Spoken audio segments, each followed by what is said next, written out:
Hello, magic makers, and welcome back to the Metaphysical Apothecary. We are your hosts, Megan and Shannon. Say hi, Shannon. Hi, Shannon.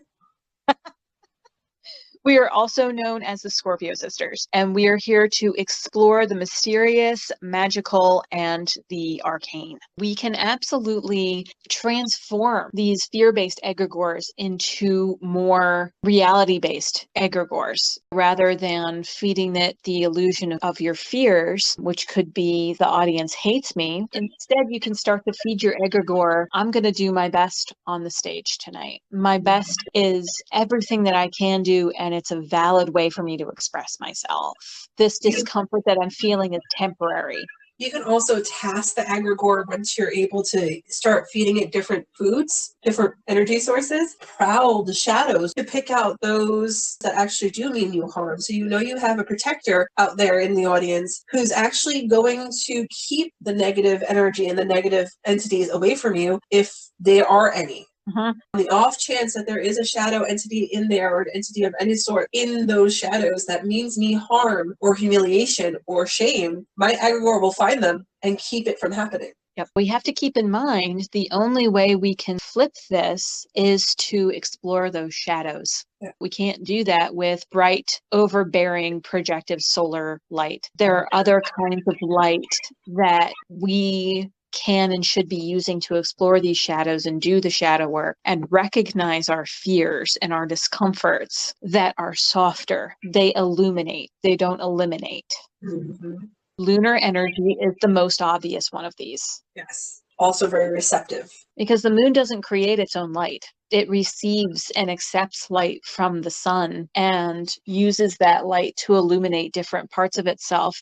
A piece of the moon is always in darkness and in shadow. The dark side of the moon. Exactly. It's absolutely okay for us to do the same. We don't have to be all light. Another way to use light magic that resembles solar magic but doesn't have as intense spiritual sunburn is using star magic, starlight. And you can be using the planets and the stars like Regulus, but you could also be using the sun as a star. As long as you take yourself out of the solar system. The sun is only our sun, but it is a star in the universe.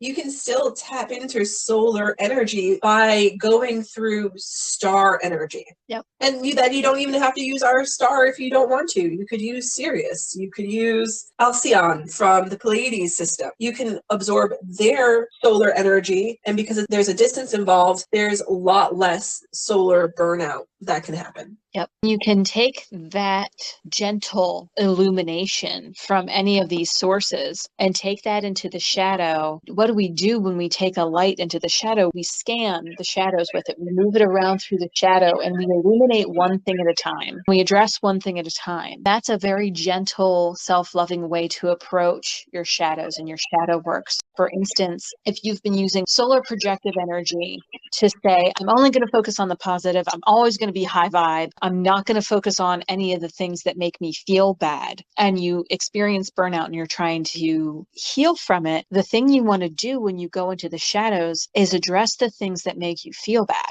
Say you have a friend who is always hypercritical of you. You're going to want to take that softer celestial or lunar energy and illuminate that relationship, examine it, and see whether or not it still serves you, or whether or not you need to put some boundaries in place so that you can receive more of a benefit from that relationship, if you're receiving a benefit from that relationship at all. Another thing that you can illuminate is if you are having financial problems. If you gently approach those and say, okay, I am having a financial issue here. How do I solve this? You just approach it very neutrally with, this is how things are. What is the best next step to take that's going to help me make it through whatever this problem is. Another softer light magic that can be used and is often only used in the dark is candle light or firelight. Mm-hmm. Both of those flicker, dance, and are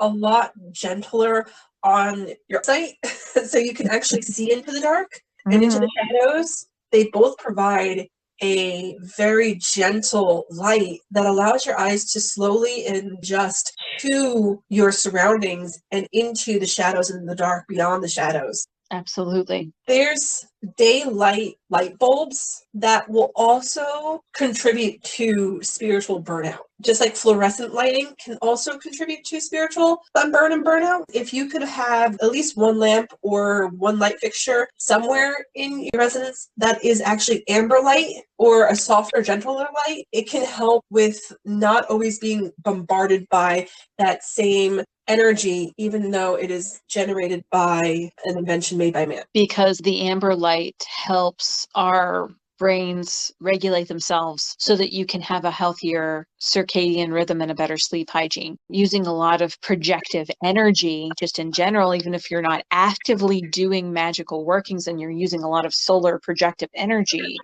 that's going to disrupt your waking and rest cycle. You're going to be on the alert constantly. Like I was talking about earlier, you're constantly policing your thoughts. You're constantly policing your feelings. So you're always on the alert. It makes it really difficult to rest. Yeah. And that's why blue light is such a problem with electronics. Blue light is harsh. If you have a blue light filter for your phone and your computer or whatever other device you happen to use, it's a little bit more easy on your eyes, and it's also a little bit more easy on your spiritual bodies. Exactly.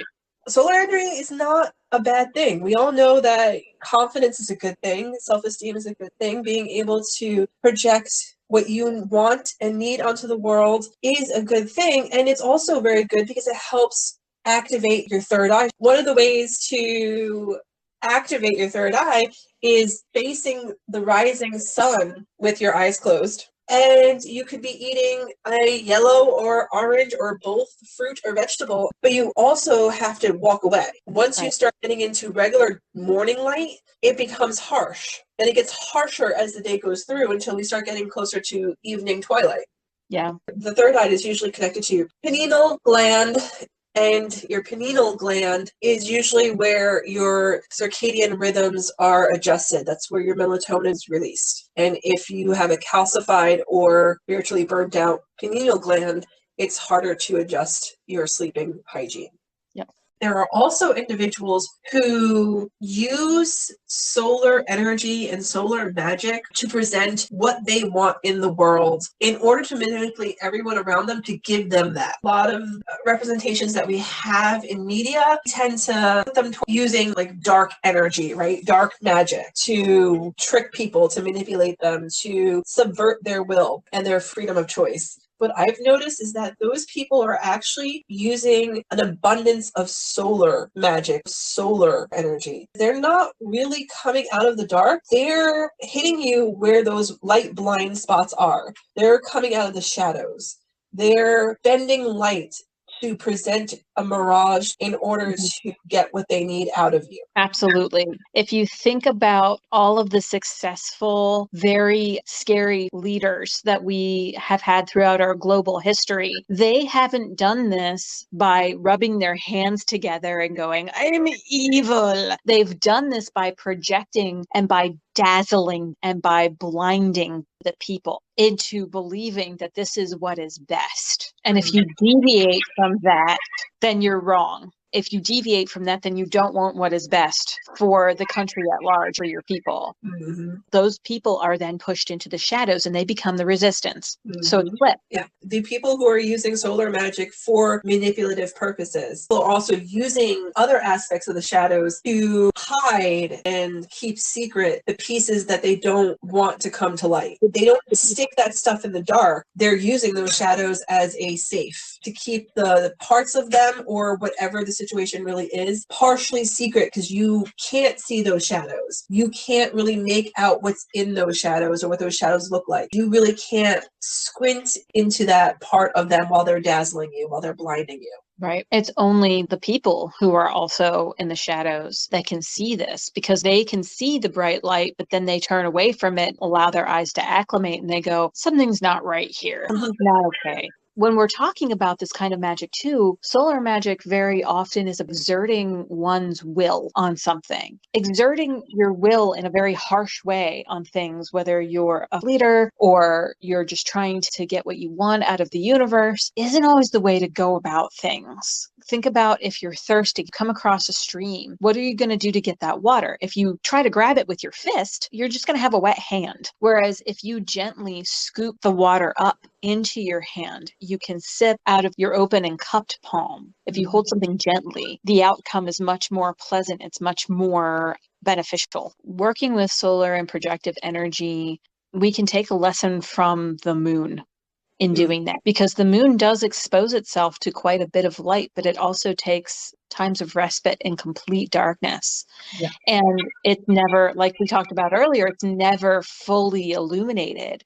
So even when it's shining at its brightest, and it is shining and projecting the real light that it receives back down onto the earth, there's still a piece of it. It's not using its whole being to do that. No. There is half of it that is still at rest. Mm-hmm.